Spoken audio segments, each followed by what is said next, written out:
Alright, welcome back to another video. Today we're gonna have a different format. We'll be doing an educational video today. Okay, so today we're gonna talk about the turbocharging system of the vehicle and how it works, the different parts of it, and hopefully you can learn something. So there's a lot of videos on YouTube about this stuff. Some of them may be complicated because they use big words and a lot of scientific words. So I'm going to try to have the most basic, as we say layman terms, but the most basic terms that the simplest person can understand. Okay, now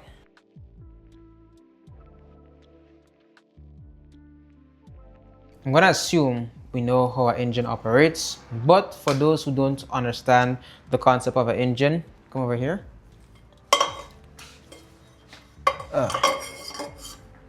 Okay, basically this is your engine. Your engine is basically just a big air pump. I'm pretty sure you've heard this before, but it's pretty simple. So you have air coming in, gonna go into the cylinder, it's gonna meet with the gas and stuff, it's gonna catch a fire. Okay, spark plugs, they're gonna cause a fire inside here, and then the burns gases comes out through the exhaust. That's just simply all it is. So air comes in, mixed with the fuel, catches a fire, burns, comes out. Nothing So complicated. air comes in, gas comes out? Oh my God, bro. Oh, hell no, man. What the? Air and gas come in together. Come in. They catch a fire, they burn, smoke comes out, fumes. Oh, okay. Air comes in, Exhaust. fuse comes out. Okay, right. So, combustion is what they was gonna call it. That's a big word. Basically, all it is just explosions, controlled explosions inside the cylinders, right? All right, so let's talk about the turbo. Now, when the engine starts and the exhaust comes out of the engine, it comes directly into the turbocharger. Now, the turbocharger is in two parts, right? You have the turbine side, which is the hot side, and then you have the cooler side, which will be the compressor side. Now, compressor, the word is within the word essentially. It's just compressing air.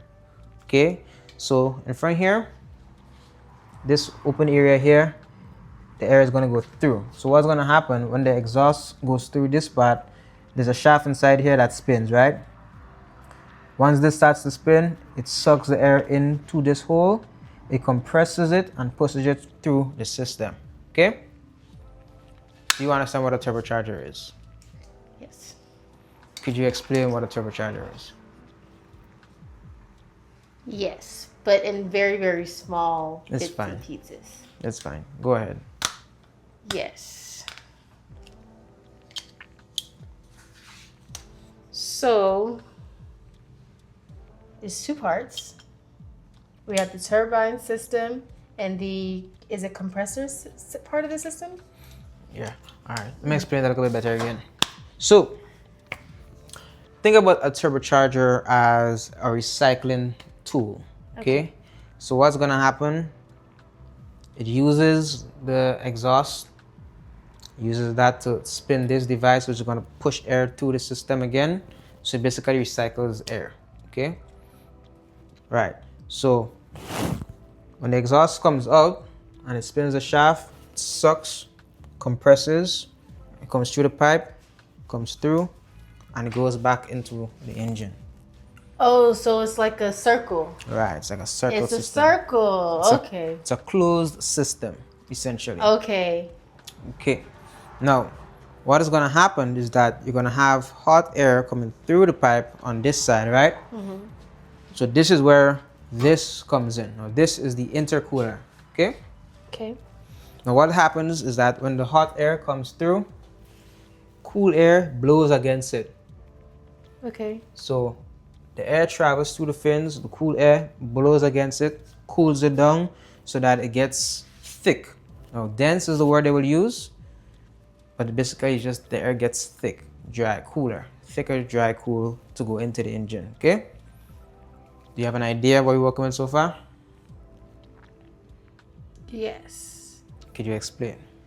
Not this part is a little bit confusing. Why does it have to be thick, or is it just comes out that way? So because when it comes out hot, you need it to be cool, because what's gonna happen, you're gonna have stuff like knock occurring inside the engine.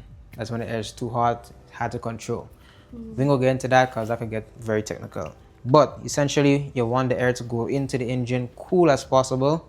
So this needs to be here to cool the system, essentially. So airflow hitting against it, water, the air passing through, cooling it down. Okay, so it's hot air that's hitting, and then it's becoming cool, and then Hot air is traveling, hot air is traveling. cool air is hitting. Okay. It converts the hot air to cool air, cools Okay. it down, and then it passes through. Converts hot air to cool air, cools it down, and it passes through. Right.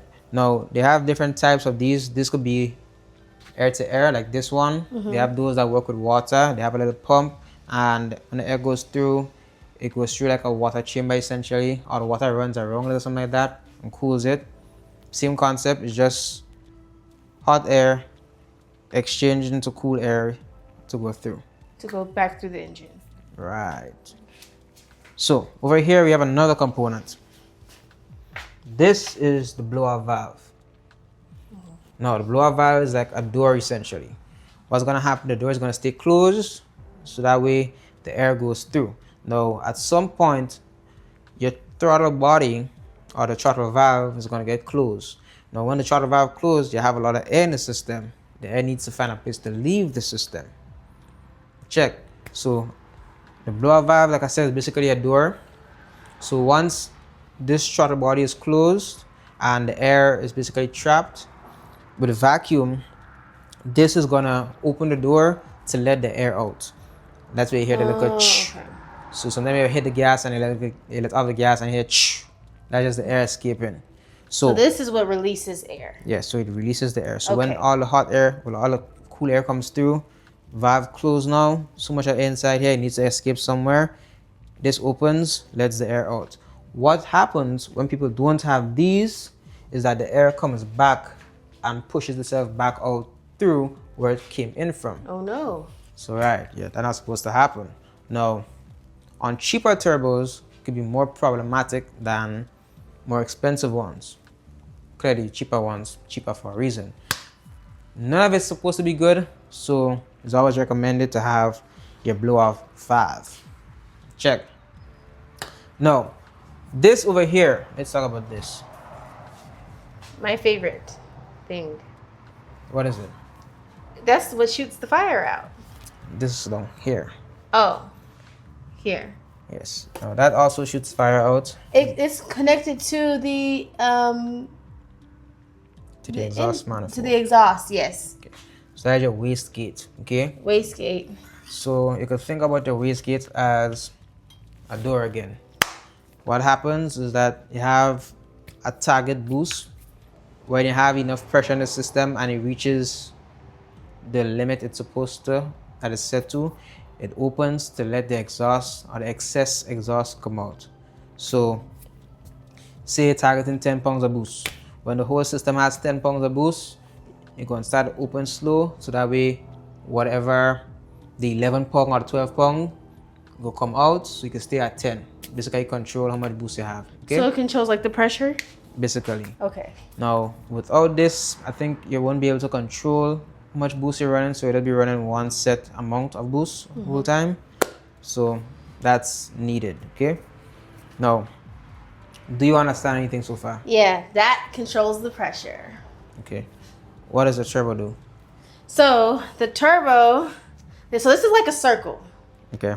So the turbo takes in from the exhaust, right? All right. And pushes back out. Correct? It takes in from the exhaust.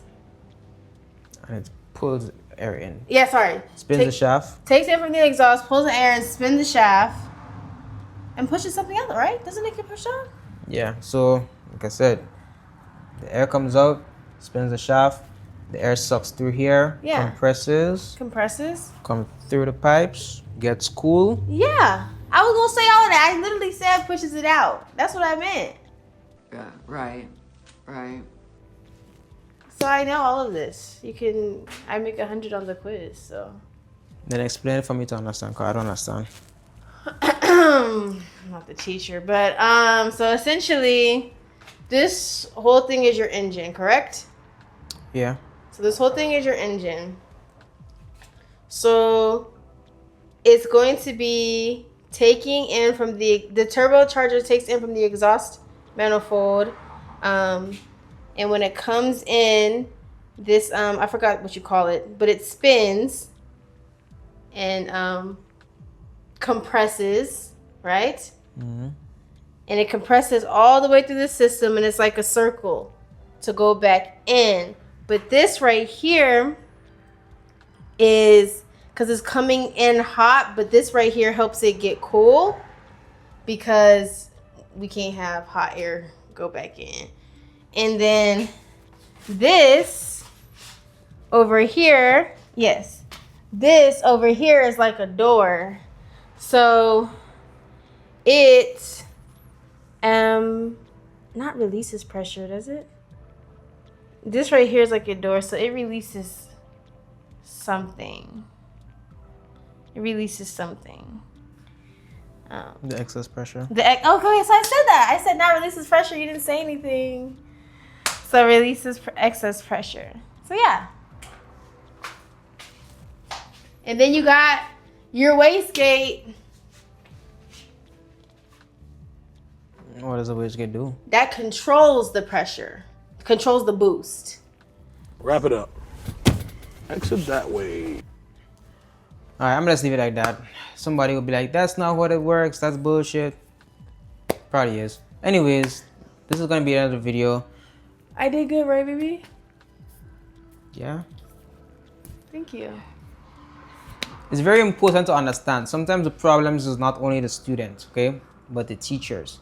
Some people are made to teach. Some people are not made to teach. If you understand anything, leave a thumbs up in the comments. If you didn't understand anything and you think I suck at teaching, leave a thumbs down in the comment to check, and I'll try to explain it better and do it again. I had notes, I had written this out properly. I was going to explain the difference with the intercoolers because these can be air to water and they can be air to air. That's a different thing. We were going to talk about the different types of turbos. Well, not different type, but different brands and all that stuff. I was going to tell you about the E-gates for the wastegate, since you have electrically controlled ones and then pneumatic controlled ones, and then you have the blower valves and all that stuff. Now, if you learn anything, I'm going to probably do a second video for people who are getting into modifying cars and planning to do a turbo system. You could talk about the supporting mods, stuff that you're going to need. For example, you're going to need bigger injectors, bigger fuel pumps, and all that good stuff. If you want a breakdown of different stuff, just say in the comments and you could go from there. Hope you enjoyed the video. I know it was not a fun video, but I hope you was able to learn something. If you was not able to learn something, it's my fault. It's their fault. It's pretty easy. Yeah. I learned a lot, So, enjoy the rest of the video. Goodbye. Like and subscribe. That's all. Let's end the video. Thank you.